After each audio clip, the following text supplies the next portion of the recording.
자, 지난 시간에 이어서 우선 그 지난 시간에 했던 내용들을 좀 복습을 하겠습니다. 그림을 보고 선생님과 함께 기억을 좀 떠올려 보세요. 고려 성립과 민족 통일 그랬는데 이제 우리가 고려 건국 과정 다 봤죠. 그죠?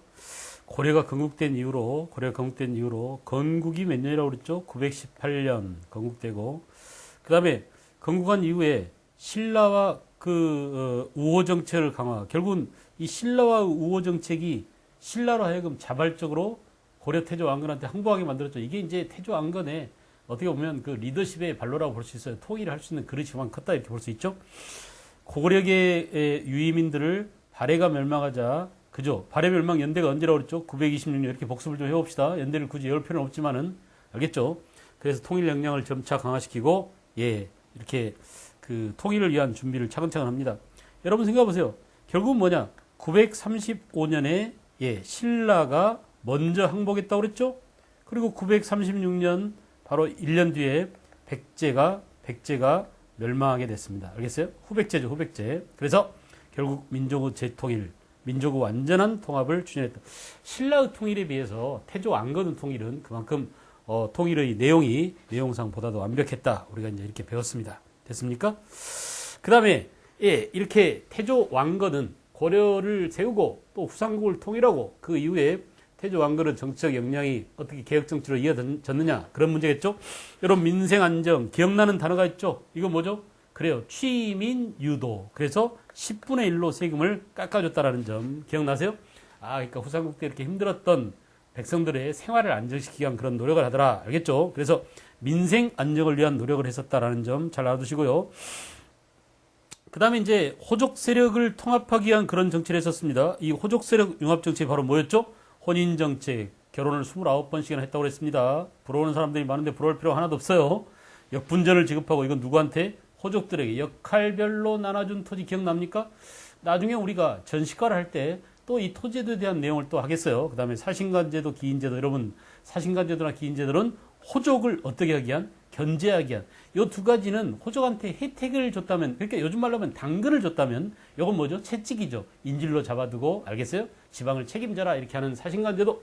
자, 하나만 물어봅시다. 사신간제도는 조선시대에 뭘로 바뀌었다? 그래요. 사신간제도는 조선시대에 유향소와 서울에 있는 경제소, 지방에 있는 유향소 이렇게 두 가지로 구분되었다라는 점 강조했더랬습니다. 지난 시간에. 그 다음에 이제 우리가 또 넘어가 볼까요? 북진 정책의 내용, 고구려 계승의식 강조. 그래서 고구려 예수도인 서경, 평양을 중시하고 영토를 확장했는데 태조 왕건 때는 어디까지? 청천강, 서쪽은 청천강에서 동쪽은 영흥까지 영토가 확장되었다라는 점. 알겠죠? 북진 정책. 자, 나라 이름을 고려라고 한 점, 그 다음에 고구려 예수도인 서경을 중시한 점, 이런 점들이 전부 다 북진 정책과 관련된 것이다 라고 했어요. 훈요 10조. 그렇습니다. 훈요 10조를 통해서 후대한테 제시한 게 훈요 10조고 정계와 계획 요소는 누구라고? 관리들에게. 알겠죠? 관료들에게 너네들이 앞으로 나라를 다스리는데 지켜야 될 내용들 이런 것들 적었지만 현재 전하지 않는다라고 했습니다. 됐죠? 이렇게 해서 이제 지나친 그 태조 왕건의 혼인 정책이 결국은 고려 초기에 태조 왕건 때 왕권의 불안정을 가져왔다라고 했습니다. 자, 그 다음 넥스트 광종의 개혁 정치 보세요. 광종은 특별히 이제 고려 초기에 호족 세력이 강하고 왕권이 불안정했었는데 이런 불안정한 왕권을 수습하고 왕권 강화에 박차를 가하더라. 우리가 눈에 띄는 점 뭐라고? 노비왕건법의 시행, 과거제도 이게 굉장히 중요하다고 그랬습니다. 선생님이 고려시대 처음에 들어오자마자 과거제도 시행은 폐쇄적인 신무제 사회인 골품제 사회에서 그죠? 고려시대 개방적 사회로 전환되었음을 의미한다. 이게 고려사회가 중세적 사회로 전환된 특징 가운데 하나라는 점에서 굉장히 중요해요. 그래서 개방사회로 진전되었음을 보여주는 그런 내용이다. 노비왕건법, 누구를 제거하기 위한, 누구를 약화시키기 위한 호족 세력 약화 의미가 있다고 그랬죠? 호족의 재산에 해당되는 노비를 해방시켜줌으로써 결국 국가의 수입을 늘리고 이들을 양민화시켜서 세금을 거둘 수 있었으니까 또 하나는 뭐냐? 또 하나는 호족들이 노비한테 무장을 시켜서 자기네들의 개인 군대로 만들 수 있는 여지를 없앴습니다. 기타 이제 공복제정이라든지 또는 공신이나 호족을 숙청했다고 그랬죠. 이렇게 해서 왕권 강화에 박차를 가하더라. 누구라고요? 광종의 업적. 시험에 비교적 잘 나오는 표현이죠. 후주 사람 쌍기의 건의를 받아들여서 과거제도를 958년에 시행했다라는 거. 자, 이제 고려를 고려답게 6.25 정치 이념을 채택하고 문벌 귀족사회를 확립시킨 것은 고려 성종 때 누구라고? 최승로 덕분이다. 그래서 최승로의 시무 28조 때문에 됐습니까? 원래 최승로는 신라 출신, 육두품 출신 유학자였다. 그런 다음에 어때요? 5품 이상 관리들한테 얘들아, 너네들이 봐가지고 어떤 점을 개선해야 되는지 정책 건의서를 올려라. 이게 시무책이라고 그랬죠. 이 시무책을 성종한테 최승로가 제시함으로써 고려의 여러 가지 전반적인 개혁을 단행할 수 있게 되었다라고 했습니다. 시무 28조 내용을 디테일하게 시험에서 물을 수 있으니까 여러분들 이 내용을 좀 잘 알아두십시오. 특히 불교 행사를 억제했다, 유교 이념을 강화했다. 제가 이 두 가지를 플러스해서 뭐라고 그랬죠? 그렇죠. 억불, 불교를 억압하고 숭유, 유교를 숭상하더라. 알겠죠? 그래서 내용을 알면 굳이 외우지 않더라도 여러분들이 이해할 수 있습니다. 지방 세력을 견제하고요. 그래서 지방관을 파견했다. 최초로 지방관을 파견 12목의 목사를 파견했다. 기억나십니까? 향리제도. 그죠? 호조 지위가 격화돼서 향리로 지위가 격화되었다. 큰 소리 치던 지방 세력가들인 향리가 중앙에서 이제 관리가 내려오니까 임금이 보낸 관리라네 하면 어때요? 호조 지위가 격화되겠죠? 그래서 호족이 향리로 격화된다. 이거 보십시오. 교육 진흥을 위한 정책, 국자감을 시행하고 국자감제도, 그 다음에 경학, 의학 박사를 지방에 파견하기도 하고 과거제도 정비입니다. 광종이 처음 시행한 과거제도를 성종 때 잘 다듬었다, 완성시켰다 보시면 되겠죠. 유학자들을 대거 등용했고요. 그 다음에 중앙관제를 정비해서 이성 육부제도로 가더라. 그래서 이제 고려 초기에는 태조 안건 때는 신라 관제를 모방하거나 아니면은 옛날 그 후고구려, 그러니까 구해가 세운 태봉의 관제를 갖다 쓰거나 아니면 송나라의 관제를 얻어 쓰거나 이렇게 여러 가지를 병행했다고 하지 않았습니까? 근데 이제 이렇게 관제를 정비해서 주로 이성 육부제로 당의 제도를 모방한 듯 하지만 우리가 나중에 보면 알겠지만 완전히 모방하지 않았습니다. 알겠어요? 여러 가지로 당과 유사한 면도 있었지만은 통치제가 달라진 점이 더 많았다. 자, 오늘 이 시간에 이제 본격적으로 고려의 통치체제의 정비 들어가겠어요.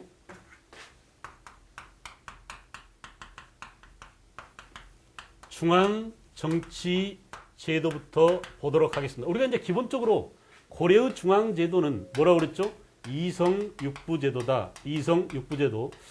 육부는 중앙의 행정관청을 이호애 병형공 이렇게 나누는 것입니다. 6개 파트로 나누는 것이에요. 그래서 되게 이제 지금도 우리가 사법고시 하는 친구들이라든지 이렇게 고시공 보는 사람들한테 육법전서 이렇게 하잖아. 되게 한 나라의 기본 법전, 한 나라를 운영하는 행정의 기본 원리가 6개 파트로 나눠진 것은 우리 동양의 아주 오랜 전통입니다. 당나라의 육전 조직이 이렇게 어디에 우리나라에도 이렇게 와가지고 고려시대에도 육부, 조선시대는 육조가 됐죠. 그죠? 이렇게 육부 체제로 갔어요. 이성도 마찬가지로 이성도 당나라는 중서성, 문화성, 상서성 이렇게 3성이 있었는데 우리 고려는 뭐냐? 중서문화성과 그 다음에 상서성 이렇게 둘로 성을 나눴다 이거야. 그래서 당나라는 중서성과 문화성이 따로따로 했지만 우리는 중서문화성을 하나로 합쳐서 이 두 개를 합쳐서 이성이 된 거죠. 이성이. 그래서 이성 이렇게 나누고 나머지는 뭐냐? 상서성이 6개 파트에 부를 주관하도록 했어요. 부를 주관하도록 했습니다. 그래서 이 육부가 우리가 이제 전통적인 당나라의 육부 체제는 이호애 병형 순이에요. 이것이 조선시대도 마찬가지로 이조, 호조, 애조, 병조, 형조, 공조였잖아. 근데 고려는 아니야. 왜 아니냐? 직능은 똑같은데 하는 일은 똑같은데 서열이 달랐어요. 고려는. 그래서 고려는 서열을 이렇게 얘기합니다. 이호가 아니라 병부가 앞에 와. 이병호, 그 다음에 형, 예, 공, 순이에요. 이렇게 6개로 나눈 게 발해가 있었죠. 발해는 충인의 지혜신 이렇게 한다고 그랬죠. 또 고려가 이병호, 형예공 이렇게 나눴죠. 조선도 이호애, 병형공 이렇게 나눴는데 지금 보다시피 이호애 이렇게 가지 않고 병부가 앞에 왔다라는 점이 중요합니다. 왜 고려는 이렇게 병부를 이호애, 병형공 이렇게 되었는데 여기 있어야 될 병부가 위로 올라왔느냐, 호부를 밑으로 내려앉히고. 이유가 뭐라고? 고려는 무슨 정책을 추진하느라고? 북진정책을 지속적으로 추진했습니다. 고려는 또 북진정책 이외에도 늘상 북방 이민족, 유목민족과 끊임없는 항쟁에 시달렸어요. 거란의 침입을 받았죠. 그 4대 요구를 받았죠. 그래 안 그래? 여진족과 또 싸웠죠. 또 몽고가 침략에 들어왔죠. 이러다 보니까 국방의 강화와 국방력 강화, 국토방위가 굉장히 중요했단 말이에요. 그래서 그 국방을 주관하는 병부 중요성이 강조되었다라는 점. 알겠어요? 특히 북진 정책이나 외세의 침략에 대응하기 위한 그런 목적에서 병부가 앞에 왔었다라는 점을 반드시 알아두시기 바랍니다. 알겠어요? 나머지 이제 디테일한 내용들은 여러분과 함께 우리 그림을 보면서 한번 계속해 나가보도록 하겠습니다. 볼까요? 자, 왕 밑에 이렇게 식목도감, 도병마사, 중서문화성, 상서성 이 두 가지를 합쳐서 뭐라고? 이성이라고 그랬죠? 그리고 상서성 밑에 육부를 두었다. 육부에서 뭐라고요? 이, 병, 호, 형, 예, 공순이고 병부. 이부는 뭡니까? 관리들 인사를 담당합니다. 병부는 뭐예요? 병부는 군사적인 업무죠. 호부는 여러분들이 잘 알다시피 재정을 담당하는. 알겠어요? 그 다음에 형부는 사법을 담당하는, 법을 담당하는 것이고 예부는 교육입니다. 교육. 외교와 교육을 예부가 맡았다는 점을 특별히 나머지는 이름 보면 알 수 있어요. 형부 그러면 이거 형벌을 주관하는구나 알 수 있죠. 예, 그런데 예부가 뭐 한다고? 외교와 알겠어요? 교육을 담당한다 이거야. 그 다음에 이제 공부는 건설 토목이죠. 공돌이 그러잖아 지금도. 건설 토목. 그래서 이렇게 6개 파트로 행정을 나눴다. 육부입니다. 이성 육부제도란 이런 것이에요. 자, 그런데 여기서 근데 좀 중요해요. 중서문화성에 그서 근무하는 신하들을 재신과 낭사로 나눠. 그래서 이 재신은 뭐냐? 재신은 2품 이상의 고관들입니다. 그래서 거기 보면은 2품 이상 고관이 재신이고 낭사는 3품 이하의 하급 관료들을 중서문화성에서 근무하는 관료 가운데 3품 이하를 낭사, 2품 이상을 뭐라고? 재신이라고 한다 이거야. 이렇게 둘로 나눠놨어요. 알겠죠? 그 다음에 밑에 보세요. 중추원도 추밀과 승선이 있는데 여기도 마찬가지야. 추밀은 2품 이상의 고관을 추밀, 그 다음에 3품 이하의 하급 관료들을 승선이라고 하더라. 그런데 문제는 뭐냐? 중추원의 추밀 2품 이상 고관 대작과 중서문화성의 2품 이상 고관 대작이 누구예요? 재신. 이 둘이 묶여져서 뭐가 되냐면 도병마사를 구성합니다. 알겠어요? 도병마사. 이와 같이 도병마사, 식목도감 이 두 가지 기구는 이거 보세요. 중서문화성의 고관인 재신과 중추원의 고관인 추밀이 모여서 이 고관 대학들이 모여서 도병마사는 이거 뭐야? 재상 뭘 만든다? 합의제 기구를 만든다. 아하, 그렇구나. 나라의 중요한 일을, 국가의 중대사를 여기에서 뭐 했다고요? 아주 중요한 말은 합의제입니다. 합의제. 여러분, 우리가 우리나라 그 정치 조직에 가장 중요한 것은 바로 합의제 기구 발달이죠. 그래 안 그래? 이 합의제 기구 발달은 중국에는 없는, 우리가 이렇게 이성육부라든지 삼성육부라든지 되게 중국의 당나라의 육전 조직을 많이 갖다 쓰지만은 중국에 없는 우리 고유한 것이 바로 합의제 기구였어요. 그래서 이 합의제 기구는 저 멀리 고구려 같은 경우 뭐가 있었죠? 제가회의. 봐라. 우리는 이미 고구려 때부터 제가회의가 있었다. 이제 그보다 더 올라가면 말이에요. 고조선 시대는 수두회의라고 하는 대빵들 회의가 있었대. 근데 이건 고조선 역사가 우리가 명확하게 밝혀지지 않기 때문에 뭡니까? 제야학자들이 주장하는 그런 것들은 우리가 국사책에 지금 실려있지 않으니까 주장할 수 없잖아요. 근데 실제로는 아마 고구려보다 훨씬 더 먼저인 부여의 영고라든지 또는 그 이전에 고조선 시대에 그 군장들의 모임이라 이런 것들이 분명히 있었을 거란 말이야. 기록으로 남아있지 않기 때문에 정확하게 우리가 강단사학에서 인정하지 않을 뿐이 실제로는 그보다 더 먼저부터 우리 민족의 중요한 특징이 여러 사람의 의견을 정치에 반영해서 합의에 따랐다. 이런 합의제 기구의 특징입니다. 이제 요즘 우리가 민주주의가 좋다 그러는데 선생님이 볼 때는 민주주의 완전히 썩었습니다. 민주주의. 여러분 생각해보세요. 우리가 민주주의가 좋은 줄 알아? 근데 민주주의라고 하는 것이 말이에요. 저 멀리 고대 서양의 그리스에서 시작됐어요. 그리스 때의 민주주의는 어때? 직접 민주정이었죠. 모든 사람들이 민회에 와서 투표를 합니다. 나중에는 이제 또 도편 추방제도 이렇게 가지고 독재자가 될 사람을 이렇게 갈라냈죠. 그렇게 해서 직접 민주정은 그나마 또 괜찮았었어요. 그런데 이 직접 민주정이 썩어가 점차 돈 많이 뿌린 놈, 아주 선덕한 놈, 알겠어요? 표 매수한 놈, 또 인기 있게 말 잘하는 놈, 이런 놈들이 와가지고 대중을 선동해가지고 나중에 어떠냐? 말 잘하고 돈 많은 놈들이 민주주의를 지배합니다. 그러니까 나중에 어때? 기원전 5세기쯤 되면 말이에요. 소크라테스라는 이 현이 나타났어요. 야, 민주주의 완전 썩었어. 이 민주주의란 어리석은 자들의 정치야. 대중들이 그냥 아무 생각 없이 돈 많이 뿌린 놈한테 표 찍어주고, 알겠어요? 말 잘하는 놈한테 홀딱 넘어가 버리고, 그러니까 민주주의는 어리석은 대중에 의한 정치다라고 해서 중우 정치라고 하잖아. 그런데 지금도 똑같습니다. 지금도 이 민주주의가 어떻게 해서든지 쪽수만 많으면, 쪽수만 많이 내 편으로 끌어들이면 대통령이 당선되기도 하고 국회의원이 되기도 하고 하니까는 평상시에는 말이야, 온갖 나쁜 짓 다 한 새끼들이 대통령 선거라든지 국회의원 선거 되면, 그래 안 그래? 내가 늘 얘기하지만 그 길거리에서 노점 상하는 할머니 할아버지 손잡고 잘 부탁합니다 하고 떡볶이 하나 입에 처먹고 사진 찍고 이지라고. 그러는데 이게 민주주의의 썩은 면 보여주는 거 아니겠어요? 그래 안 그래? 근데 오히려 우리나라는 덕망 있는 사람들끼리 또는 어떤 사회적 책임이나 어떤 그 경륜 있는 사람들이 모여서 다시 그들이 혼자 독재하는 게 아니라 이들이 모여서 다시 여러 사람들의 의견을 취합해서 하는 정치. 이게 바로 뭐라고? 합의제 기구란 말이에요. 그러니까 우리가 이제 멋모르고 서양께 좋은 거야, 민주주의가 최고야라고 했었는데, 우리가 지금 안철수 현상이 일어났잖아요. 지난번 대선 때. 그래 안 그래? 이런 것은 뭐냐? 기존의 민주정치나 대의제 정치나 또는 정당 정치에 이제 대중들이 환멸을 이제 그만 속겠다. 이거 너무 많이 속았어. 속아도 너무 많이 속았어. 이제 좀 뭔가 새로운 거 없어? 이렇게 찾는 게 우리 민족이 지금, 우리나라 사람들이 제일 강한 거야, 그게. 전 세계적인 현상입니다. 미국도 똑같은 그런 그 대의제 정치에서 무슨 영국, 일본 다 마찬가지로 정치가 썩었어요. 그런데 우리나라는 지금 그런 갈망이 가장 심해서 이렇게 정치에 대한, 새로운 정치에 대한 욕구가 많이 표출되고 있는 거야.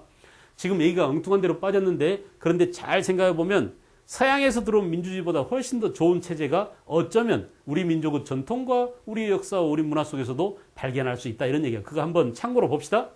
그래서 고구려는 제가해가 있었고요. 그 다음에 백제는 뭐냐? 여러분 잘 알죠?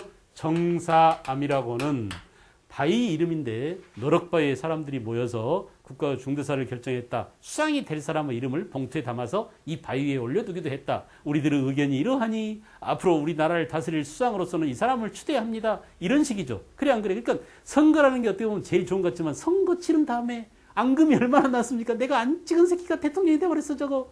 알겠어요? 그래가지고 말이야, 나라의 힘이 국론이 모아지지 않는 그런 경우가 있는데, 이때는 그러지 않았단 말이야. 우리 모두가 마음을 담아서 이 사람으로 결정했습니다. 이런 그 절차를 따랐단 말이에요. 그런 것들이 가장 잘 보여주는 게, 또 어떻게 보면 가장 기록에 잘 남아있는 게 신라의 화백회의죠. 그래 안 그래? 화백. 우리가 이제 화백이라는 그 말 뜻 자체가 100사람이 화합한다 이런 뜻이 있다고 그래요. 100사람이 화합한다. 그래서 원래는 이렇게 힐백자가 아니라 일백백자를 썼었는데, 이게 변해서 쓰기는 이렇게 쓰지만 원래 의미는 100명이 화합한다. 우리 모두가 all together, 모두 화합한다. 이런 의미가 있답니다. 그러니까 이런 것들을, 야, 뭔가 하나 결정하더라도 우리 모두의 마음을 다치지 않게, 알겠어요? 설득하고 양보 받아내고, 알겠죠? 타협하고 협상하고, 이런 과정과 절차를 굉장히 중시한 그런 민족이구나 라고 우리는 우리 전통에서 이런 것들을 발견할 수 있어야 된다 이거야. 자, 그런데 우리가 고대 국가에서 이런 거 봤죠? 또 있습니다. 발해도 있었다. 발해. 여러분, 발해는 이게 뭐죠? 정당성이 있었다. 이름 자체가 어때요? 그래, 당당하게 정당의 그런 의미가 있잖아. 그죠? 이렇게 정당성에서 합의제국으로서 정당성이 존재하고 있었고요. 지금 보다시피 이게 고려시대에 와서는 뭐라고? 도병마사가 그 일을 했었다.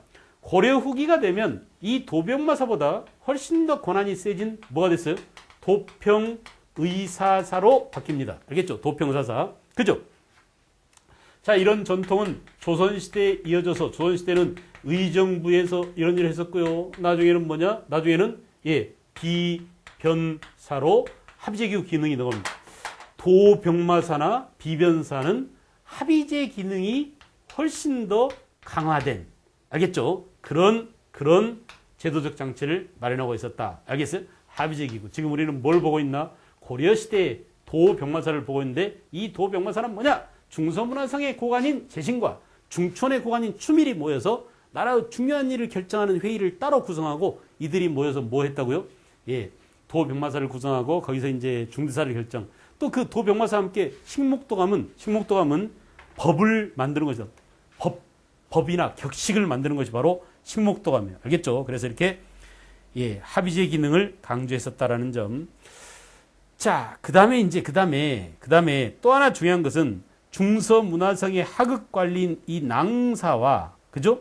어사대 사람들이 모여서 어사대의 관원과 낭사가 모여서 뭐 했느냐? 요거를 대성이라고 합니다. 어사대와 중서문화성의 하극 관리가 모여서 뭘 이뤘다고? 대성을 이뤘다. 이 대성이 하는 일이 뭐예요? 이들이 바로 서경하고 간쟁하고 봉박하고 이런 일을 맡았죠. 그러니까 대성이 하는 일은 고관 대작을 견제하거나 임금한테 바른말 하는 일을 이 대성이 맡았어요. 마치 이게 이제 뭡니까? 조선시대로 가면 삼사가 하는, 그죠? 나중에 또 배울 거지만 이렇게 미리 우리 가불에서 배우기로 합시다. 미리 끌어당겨서 배우기로 합시다. 조선에 배울 걸. 고려에서 조선 것을 끌어당겨서 배우고 조선 하면서는 어때? 고려 것을 또 끌어와서 복습하고 이런 식으로 공부를 몇 겹을 하자는 얘기야. 그래서 이것이 조선시대의 삼사와 비슷한 그런 기능을 갖고 있었다. 삼사가 하는 일이랑 똑같습니다. 삼사도 서경, 간쟁, 봉박 이런 일을 맡았는데 삼사는 뭐냐? 사관원, 사헌부, 또 뭐예요? 홍문관, 이 세 관청이었죠. 서경은 이들이 중요한 정책을 결정하면은 이 사람들이 동의해 줘야 돼. 동의권이에요. 알겠어요? 그러니까 서로 견제할 수 있는 제도적 장치를 마련한 거야. 알겠죠? 이들이 하는 일이, 이들이 결정한 내용이 꼭 올바르거나 정당한 것이라고 볼 수 없잖아요. 그래 안 그래? 이들을 견제할 하급 관리가 바른말 할 수 있는 길을 열어줌으로써 고급 관료들이 아주 지네들끼리 짜고 고스톱 치는 것을 막았다 이거야. 좀 비속한 얘기를 해서 미안합니다만은. 알겠죠? 그 다음에 이제 서경과 간쟁은 뭐냐? 간쟁은 바른말 하는 거. 천안이 되옵니다 하면서 올바른 얘기를 하는 거. 비판권을 행사하는 거죠. 그 다음에 봉박은 거부권을 행사하는 거. 우린 못하겠어요 라고 이렇게 돌려보내는 것을 말합니다. 이와 같이 식목도감, 도병마사는 재상 합의제 기구로서, 대성은 또 중서문화성의 낭사와 어사대의 관원들이 모여서 비교적 하급 관료들이 모여서 서경, 간쟁, 봉박하는 이런 대간제도 기능을 담당한 것이 대성이었다. 조선시대 대간제도는 삼사가 맡았다라는 점 잘 아시겠죠? 자, 그런데 시험에 이제 꼬아서 잘 나오는 게 뭐냐면 조선시대에 삼사가 있었는데 고려도 삼사가 있다. 그럼 얘하고는 같냐 다르냐? 얘하고는 전혀 다르다. 이름만 같다. 그래 안 그래? 그래서 여러분 이런 점들도 헷갈리기 쉽기 때문에 시험에 잘 나옵니다. 자, 아예 여기서 비교해 봅시다.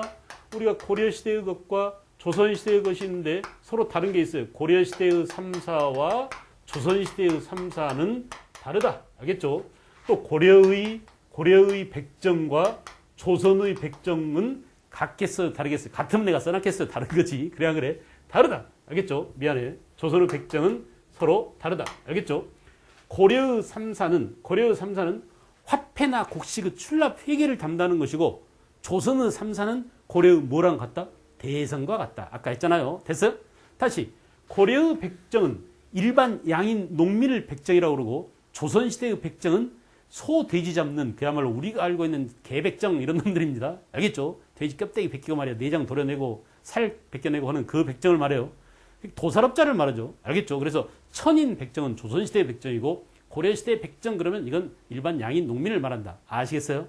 이렇게 용어가 똑같지만 왕조에 따라서 다른 것들이 이 두 가지가 특별히 다르니 꼭 반드시 기억할 것. 반드시 구별해야 될 것들은 반드시 외워둬야 됩니다. 여러분들이. 알겠나요? 이건 내 몫이 아니야. 나는 알려주고 구별해주는 몫이고 여러분들이 할 몫은 뭐라고요? 그걸 외우고 여러분 스스로가 분리수거할 줄 알아야 돼. 그래야 문제가 풀리잖아요. 됐죠? 자, 이렇게 해서 이제 우리는 고려의 중앙통치에도 중요한 내용들을 다 했습니다. 됐죠?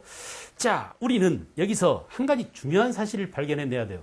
왕이 있지만 이 왕이라는 게 옛날 통일신라 시대 신문왕이라든지 또는 문무왕이라든지 성덕왕이라든지 이렇게 전제 왕권이 강했을 때 그 왕보다 왕권이 강했을까 약했을까?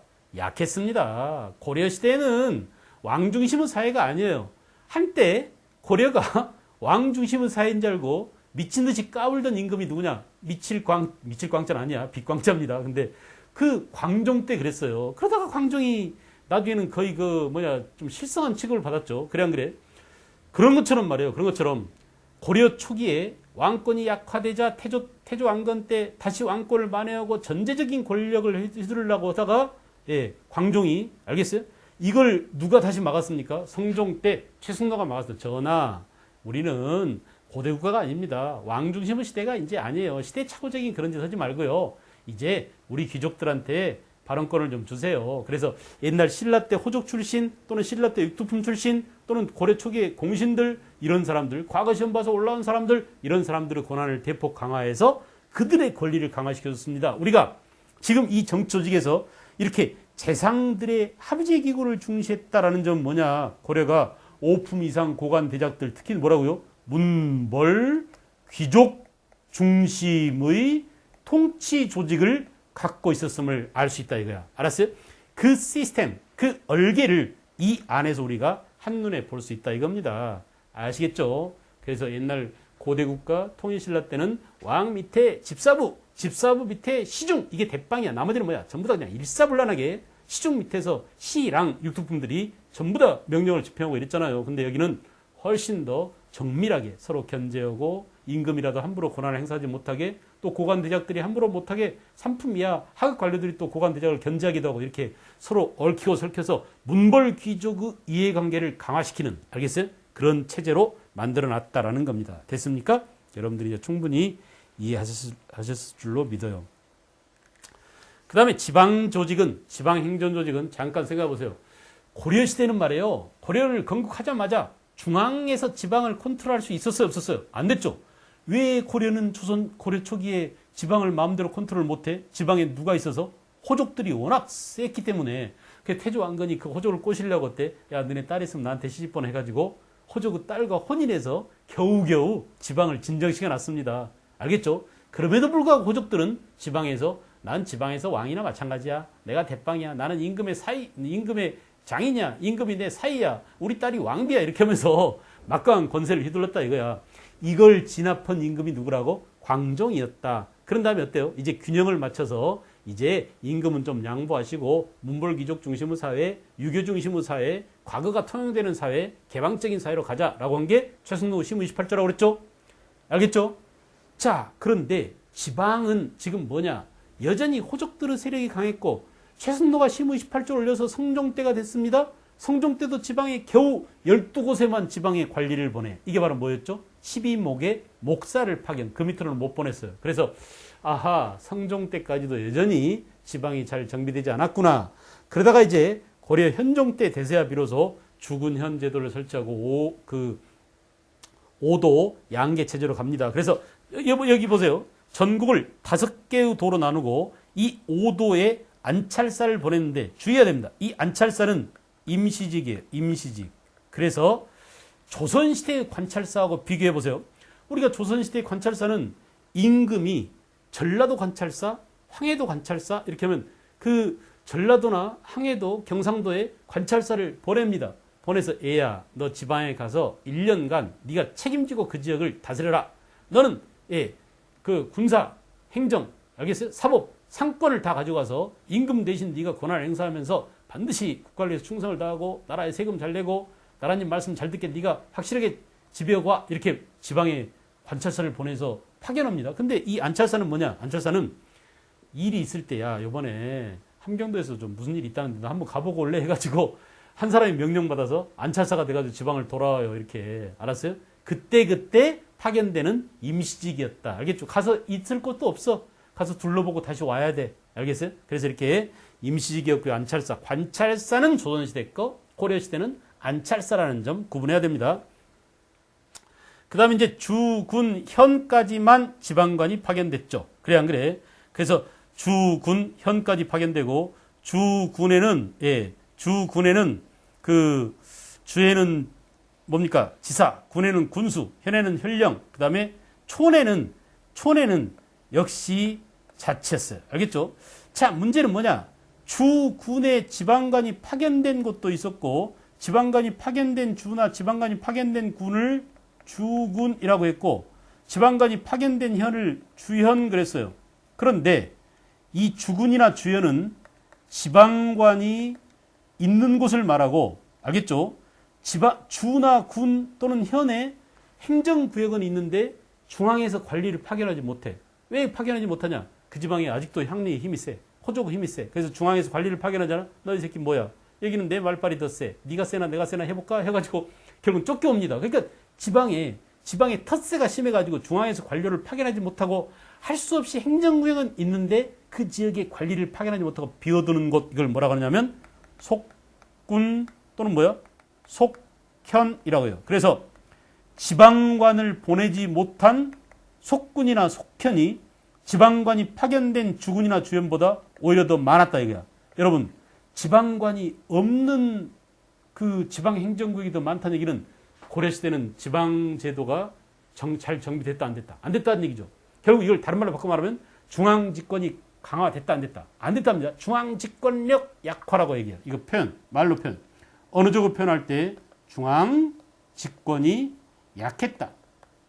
이렇게 표현합니다. 알겠어요? 그래서 주군현이 설치되어 있었지만은 그곳에 관리를 파견하지 못한 속현이나 속군의 수가 더 많았다. 그러면 속군이나 속현 누가 지배하느냐? 그 지방의 향리를 통해서 지방관이 있는 옆에 있는 주군이나 주현의 관리가 그 지방의 향리를 통해서 대리지배했어. 대리지배. 알겠죠? 이렇게 고려시대는 이렇게 5도, 그다음에 그 양계 체제인데 일반 행정구역으로서 5도 밑에 주군현을 두고 주군현 밑에 자치기관으로서 촌이 있었는데 그 지방관은 주군현까지 파견됐고 그나마 주군이나 현에 지방관이 있는 주군이나 주현보다 지방관이 없는 속군이나 속현이 많아서 지방제도가 덜 정비됐다. 중앙집권력이 약했었다라는 점 알겠죠?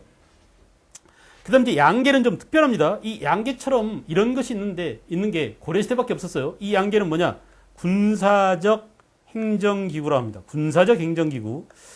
자, 우리가 군사적 행정기구인 양계를 둔 점은 이런 것들 때문이에요. 이제 우리가 고려시대를 보면은 고려시대는 양계를 따로 두었어요. 우리가 이제 고려를 이렇게 영토가 이렇게 있다면 원래는 대동강 원산만이었는데 태조 왕건 때 청천강 영흥까지 올라가고 그 거란의 침략을 무찌른 이후 압록강까지 진출했죠. 자, 그런데 고려의 영토를 이만큼 봤을 때 이쪽을 동계, 그죠? 이쪽을 북계 그랬어요. 이렇게 동계와 북계 두 개의 계가 있다는 얘기야. 근데 이 양계를 왜 두었냐? 바로 이 양계는 뭐냐? 국경지방입니다. 그죠? 그래서 군사를 담당하면서 행정까지 겸하도록 하는 군사적 행정기구로서 양계를 두었다. 알겠어요? 양계. 그래서 이렇게 양계의 모양이 동해안을 따라서 밑으로 길게 내려옵니다. 이건 뭐냐? 외구놈들이 말이야 해안선을 통해서 많이 넘어왔어요. 알겠어요? 그래서 그 해안선 자체가 국경선이나 마찬가지거든. 그래 안 그래? 여기는 당연히 고려 초기에는 거란 또 여진 몽고 이런 놈들과 경계를 임하고 있으니까 이렇게 북계와 동계 양계가 군사적 행정기구로서 중요했습니다. 특별히 역시 이건 뭐예요? 우리가 아까 병부를 강조했던 것처럼 고려는 북진정책을 추진하느라고 또 외세의 침략을 하도 많이 받아서 이렇게 병부를 중시했듯이 양계를 특별히 두었다. 고려나 조선이나 또는 그 이전에 다른 때는 이 다른 왕조에는 이런 게 없었다라는 점 아시겠죠? 그 다음에 이제 특별히 삼경은 개경, 서경, 동경은 경주죠. 경주. 옛날 신라의 수도였던 경주. 나중에는 이제 이 동경보다는 그 남경 길지설에 의해서 장차 조선의 수도가 되는 한양이 남경이었습니다. 이렇게 해서 삼경을 중시했는데 삼경은 특별히 풍수지리와 관련된다는 점 아시겠죠? 지난 시간에 우리가 왕건 그리고 뭐 도선국사, 비보사찰 이런 거 얘기하면서 고려사회가 역시 우리의 전통수상으로서 풍수를 많이 중시했다는 것을 말씀드렸습니다. 삼경, 개경, 서경, 남경 또는 개경, 서경, 동경 이 세 가지가 풍수지리와 관련된다는 점 됐죠? 지방관이 파견된 현을 뭐라고? 주현. 지방관이 없는 현을 뭐라고? 속현. 알겠어요? 이래서 주현이 속현보다 훨씬 더 숫자가 많았다. 알겠어요? 특수행정구역으로서 향, 소, 부곡이 있다. 그죠? 향과 부곡은 농업에 종사하는 사람들이고 소는 뭐냐? 수공업에 종사하는 사람들인데 여기에 사는 사람들은 천민은 아니에요. 천민은 아니지만 천민처럼 대우했습니다. 알았어요?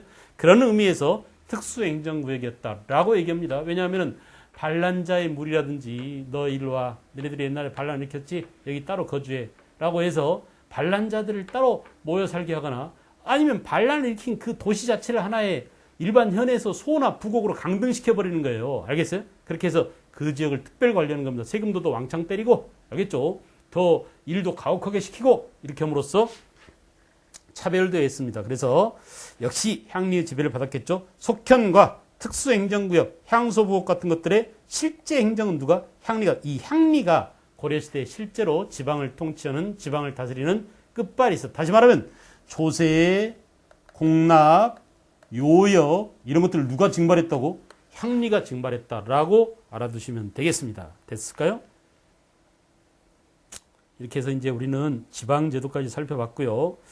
예, 거기 이제 지도가 쫙 나오는데 지도가 여러분들이 지도를 보면 동계 여기 나왔죠. 동계, 북계 이렇게 나왔죠. 이렇게 양계 지역을 이렇게 특별히 좀 구분을 잘 해주시기 바랍니다. 알겠어요?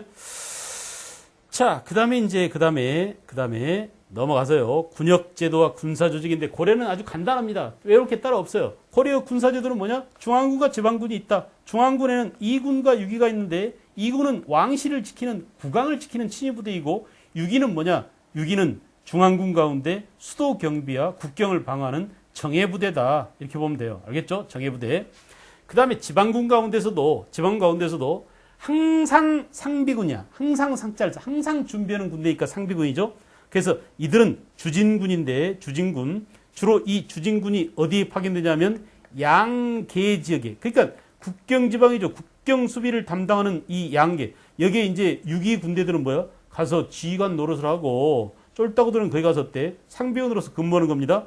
그리고 주현 지방의 5도에 있는 5도 밑에 있는 주군현에 있는 군대를 뭐라고? 주현군이라고 하는데 이건 그냥 농민군이죠. 농민군. 그래서 외적을 방어하거나 그 지방의 치안을 유지하거나 지방은 노동력 동원에 노동력에 동원됐던 그런 군인들을 말합니다. 알겠나요? 이렇게 해서 고려 중앙군은 2군 6위, 지방군은 주진군과 주현군이 있다. 양계에 근무하는 군대를 뭐라고? 주진군. 예, 그 다음에 5도 주현에 근무하는 군대를 농민군대를 주현군이라고 하더라. 알겠어요? 중앙군은 직업군인으로서 군인전을 받았다. 이런 점들이 잘 나옵니다. 알겠죠? 2군 6위의 군인들은 군인전을 세습했고 아버지가 2군 6위의 군인이면 중앙군이었으면 그 아들도 그 직책을 세습한다 이거야. 아버지가 받은 군인전을 그 아들이 물려받습니다. 역시 직업을 세습하니까 직업에 따라 나눠준 군인전도 역시 물려받는다. 되게 이제 군인들은 중인 계급에 속했죠. 중앙 측에. 그 다음에 지방군은 뭐냐? 16세 이상의 일반 농민으로 구성. 농민 의무병입니다. 알겠어요? 그래서 의무적으로 국방 의무를 담당하기 위해서 참여했던 그런 군대입니다. 그 다음에 이제 과거제도가 있는데 과거제도는 보세요. 고려 시대는 이 과거제도가 시행됨으로써 고려가 무슨 사회로? 개방적 사회로 가는, 알겠죠? 개방적 사회로 가는 그런 의미를 갖고 있다. 알겠어요? 이 개방적 사회에 대응되는 단어가 개념이 뭐라고? 폐쇄적이 있었죠. 폐쇄적. 언제가 폐쇄라고 했어요? 옛날 고대 골품제 사회. 신라의 골품제와 같은 것은 폐쇄적 사회를 나타내는 대표적인 것인데 알겠죠? 거기에 비해서 고려시대에 958년 광종 때 후주 사람 쌍기의 건의로 과거제도가 시행됨으로써 옛날 신라의 폐쇄적 사회에 비해서 고려는 개방적 사회로 됐다라고 했는데 그 과거제도 종류가 뭐가 있느냐 이런 얘기입니다 지금. 그래서 그 중에 제술과 명경과가 있었고요. 제술과는 뭐냐? 시, 부, 송, 책 이렇게 주로 한문학을 시험 봤어요. 그러니까 요즘 말로 하면 글짓기야. 논술이라고 볼 수 있어요. 알겠어요? 그래서 시를 짓거나 부, 긴 문장을 쓰거나 송, 노래 가사를 짓거나 책은 국가 정책이라고 그랬죠. 그래 안 그래?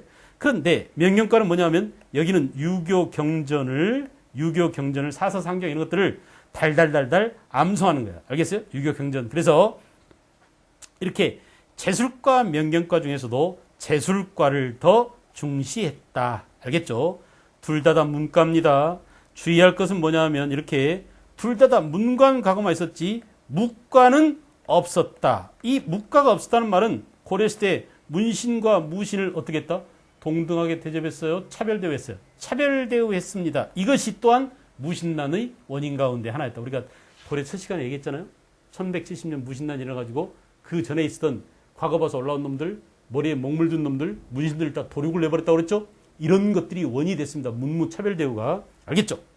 기타 이제 잡과는 율, 법률이죠. 서, 글씨 쓰는 거죠. 산, 계산하는 거죠. 이런 것들, 율서, 산학 이런 것들은 기술학이죠. 기술학에 종사하는 사람들을 잡가로 뽑았다. 알겠어요? 잡가. 자, 우리가 특별히 줘야 될 것은 음서입니다. 음서는 뭐냐? 기준이 5품 이상 고급 관료 자제예요. 고급 관료 자제뿐만 아니라 공신이라든지 왕실의 자제라든지 이런 사람들한테 과거에 있어서 무시험, 시험 보지 않고 과거에 특채해주는 혜택을 준 겁니다. 그렇다면 여러분, 고려를 과거 제도가 시행됨으로써 개방적 사회가 됐다고 하는 그 고려에 이와 같이 음서라고 하는 특채가 있었다는 얘기는 다시 뭐야 이거? 다시 폐쇄적인 내용도 여전히 존재했구나라는 거죠. 알겠어요? 이 차이. 과거가 개방적인 요소라면 그 고려시대의 과거 제도가 시행된 그 와중에서도 여전히 특권층에게 여전히 폐쇄적 특권이 남아있는데 그게 바로 뭐냐? 음서다. 음서 하나뿐이 아닙니다. 음서와 비슷한 게 또 뭐가 있어요? 5품 이상 고관 대자에게 국가가 그냥 거저 땅을 주는 거야. 이건 뭐라고? 공음전 그러죠. 공음전과 음서는 항상 짝꿍. 기준이 몇 품? 5품 이상. 공음전은 5품 이상 고관한테 주는 땅. 음서는 뭐? 5품 이상 고관 대작들의 자제에게 손자나 또는 사이에게 무시험 특채 혜택을 주는 겁니다. 그러니까 자녀만이 아니에요. 손자나 사이한테까지 이런 혜택을 주었어요. 알겠죠? 그러므로 음서는 옛날 신라 때의 뭐랑 유사하다? 신분별로 주는 거니까 골훈제하고 비슷한 면이 있잖아요. 그러므로 당연히 음서가 폐쇄적이고 과거제도는 개방적인 요소다라는 이 차이를 구분할 줄 알 것. 항상. 알겠어요? 기타 이제 나머지 내용들은 다음 시간에 이제 또 보기로 하고 오늘은 여기까지 정리를 하겠습니다. 다음 시간에 이제 여러분들 교재를 통해서 한번 또 복습시켜 줄 기회를 갖겠습니다.